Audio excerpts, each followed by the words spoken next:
I don't know about you guys, but I'm super excited about the 2026 Defender.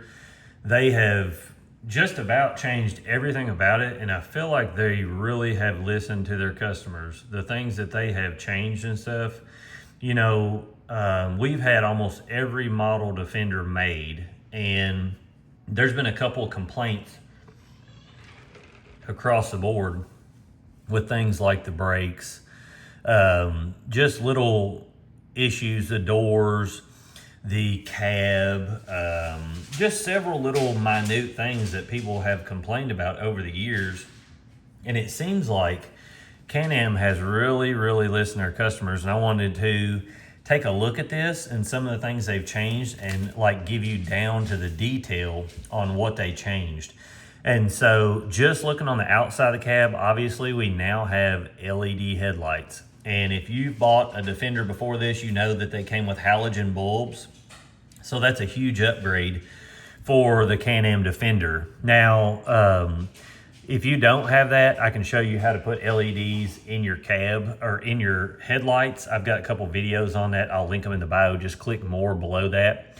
Now, they went to the 5-lug hub last year and a 15-inch rim.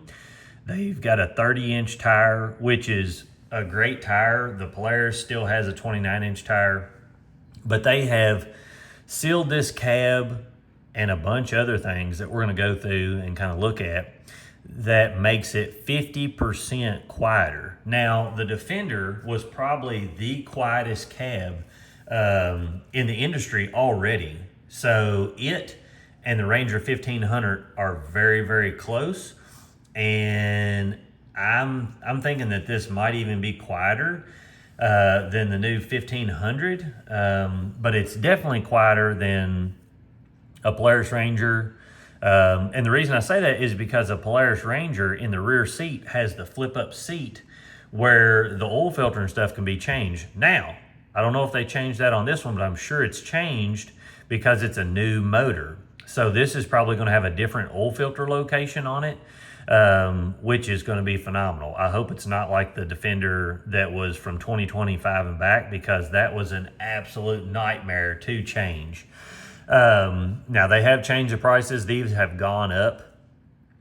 But I think that this cab is going to be really quiet in comparison. Now, one of the things I want to go to is I want to go to the spec sheet, and then we'll come back and show like the pictures of this thing, because if you guys didn't watch the live reveal, it's got a ton of new things like a triple cylinder, 95 horsepower, 75 torque, new HVAC controls, better warranty, twice as fast of airflow in the AC, less noise. Limited now has a subwoofer and actually really nice speakers in it. So it's got a full-blown sound system, LED taillights with a light that shines behind you, bigger brake pads and things of that nature. Now, if we go to the spec sheet, which was something that everybody wanted, because I'm going to show you. So on the 2025, if we look at it, so here's the 26. Now, if we go to the 25, you can see here it had brake pads of 220 millimeters in the front and 220 millimeters in the back. So exactly the same front and back. And it has a brake holding mechanism, which I absolutely love. A lot of the other companies do not have that. Now, this is a 25. So we're going to go over to the 26 and look at it. Now, it's got 262 millimeter disc brakes, twin calipers in the front, and the rear is 236 millimeters. You can see here, all this right here, the front and rear brakes. See this I'm highlighting here? All of that right there is a lot bigger system. Also, your suspension is supposed to be better travel in the front and rear. Of course, Canam is one of the only ones that has arched front and rear A-arms across the board. You don't have to get some special edition or anything to get that. Now, you can see here, you've got the Rotax Ace motor, and it is a 95 horsepower and 70 foot-pounds of torque. And so it's also a P-drive primary quick response system. So they have basically changed everything and took the Ace motor and put it in the Defender. So now you're getting the bigger P drive primary clutch that's a lot quicker responding, longer lasting, just an all-around better clutch. And you're getting a bigger engine. So they have really, really listened to their customers. Now, one of the things that is a downside of all this is the machine weighs more. So now you're looking at an estimated dry weight of 2,755 pounds. Whereas on the same model, if you went to a 2025, you're looking at 2,466.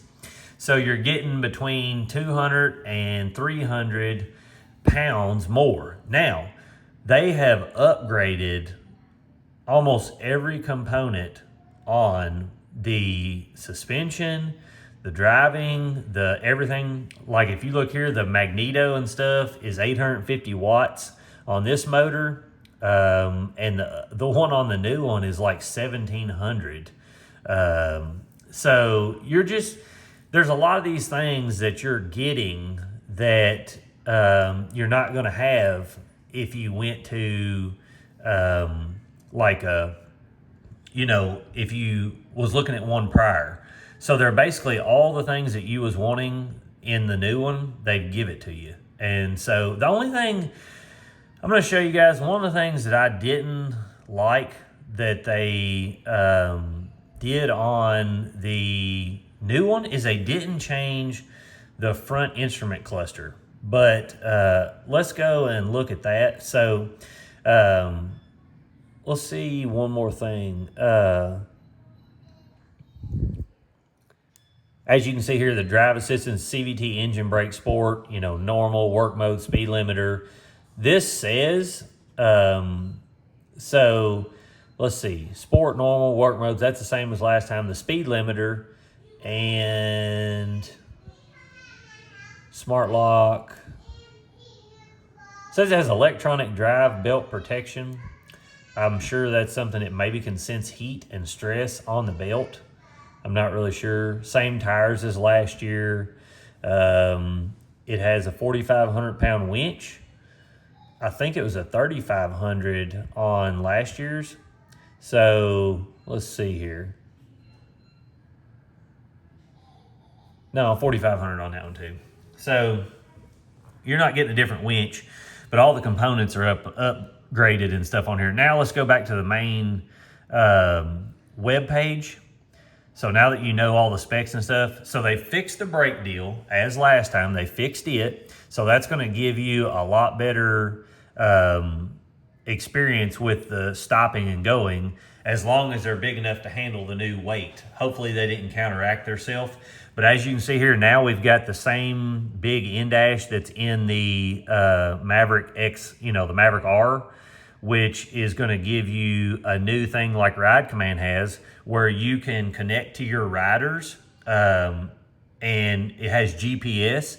So now you can see where each one of you is on the map and all of that stuff.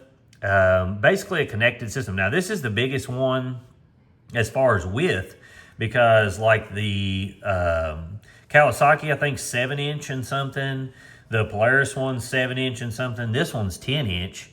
So 10.25 inch, built-in GPS, new group ride feature. So as you can see here, it connects you to each one, and then you can see where each of you's at on the map.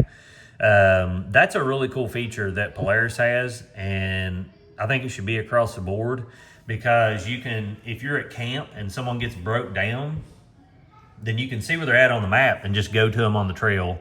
I've not used this system personally, but it's definitely way better than what we had prior on the Defender. I'm super excited that they've added this in there.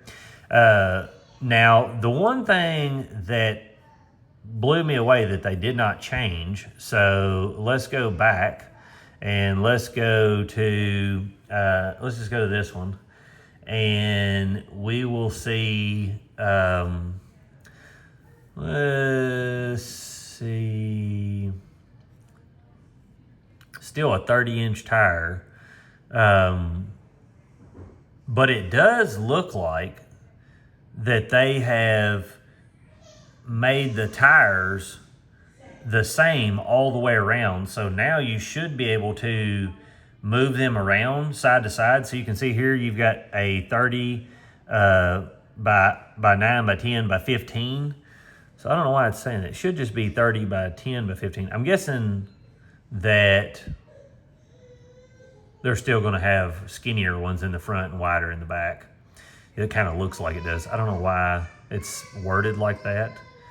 But let's see, the gauge cluster. They didn't change. The one thing I wish they would have changed is they didn't change the dash that is on the inside of the machine that you look at, that is the amber color. So that's why I don't understand why they wouldn't do that. To me, that was one of the things that was, it's easy to see, but it would have been nice to have a nicer gauge in the dash. And see there, this thing's taking for, I'm sure everybody and their brother is on this. But the cab now has the big system in it, the big speaker system, and it's in the limited and above. So you had to get the Lone Star, and when you got the Lone Star, then you got the big speaker system in it. But now it's in the limited, and it's going to give you that, which is like a real nice subwoofer. It's got LEDs going throughout it and a couple of other things. Let's see if I can get down here and find it. This website. That's one thing about Canam's website, is they're always just, I don't feel like it's that thought out, how it's just, placed there. Gauge. Yeah, it's a 4.5 inch wide. Doesn't show a picture yet, but basically it's the little amber gauge that's right in front of your steering wheel. They didn't change that for this year, which I'm not sure why. To me, that would have been a real easy thing to do. The colors, they've got the red, and then they've got or actually it's like a white. I don't know, maybe the inside has some kind of red look to it, but it shows down here they've got, let's see what, they've got the desert tan. I've always liked that. To me, the front end is a little controversial. I don't know. This looks a little odd to me. Maybe in person it's going to look better, but I really liked how the Defender looked previously. But I'm super happy they put LEDs in here. The one thing I want to see, I wonder if now, so like if you look at this bumper here, this bumper that's on here, see this bumper? If you got the normal limited, you got the full bumper. And then when you jump to the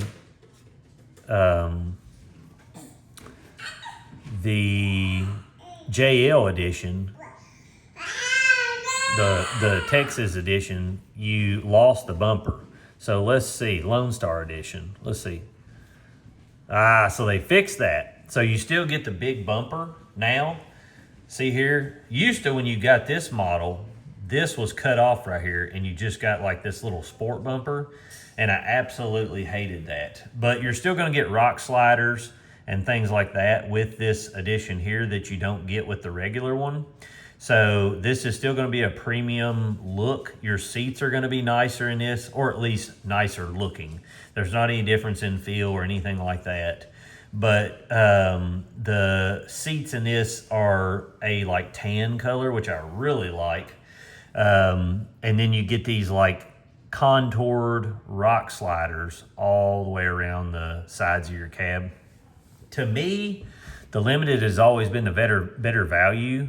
So it's really going to come down to, do you want one that looks different than all of them? The black, I will tell you, is really hard to beat. It looks so good in person. The one before this had like a little bit of a flake to it, but the price now is almost $40,000 on these. So they have gone up big time in price in comparison to what they were, the last couple of years. And everybody's doing that across the board now. It's just, It's getting astronomical. So right here, JL Audio Level 3, 4 speakers sound system, and it has a subwoofer in it. So that's one of the nice things. All of them prior didn't have a subwoofer in there, and it was just overhead speakers that were, I mean, they were okay. I've got a video on here showcasing my full thoughts on that. But to me, the JL edition, the Lone Star edition, to me wasn't really worth it, in my opinion. And you lost the cool bumper. Now you're keeping the cool bumper, so I guess we'll see. I'm excited to drive one of these and see how it works in comparison to how it was prior. But so far, this is looking like a very promising update. And I think a lot of people are going to like this. So look at this cab. This is the one thing that I really wish they would have changed, is this little cluster. But they have changed everything about this cab. And it is a total makeover, which is a huge thing. If you look, you've got steering wheel controls on your steering wheel right here. You can see the buttons and stuff. It's on your steering wheel. You've got a totally different mode selector right here. You've got like little analog sticks. You now have a true workable, like you can actually use your fingers and work these HVAC controls. They've got different screens here. They didn't change the handle right here. That's always been a little bit chintzy, but you can see you've got HVAC coming out your side windows right here for defrost. It's no longer them little circle things that just shift around. You've got just a way nicer cab design. I mean, this is very thought out, and I think a lot of people are going to be in love with this machine, and I think it's back on top. I think that, you know, Canam has been a really good machine over the years, and now with all this updated and everything, I think this is going to push Polaris to want to update theirs, because the new 1500, you know, it's a great machine, but it's really big, and I have seen a whole lot of people not really like that transmission for hardcore stuff. For farming, I think people love it, but for hardcore stuff, I'm not so sure.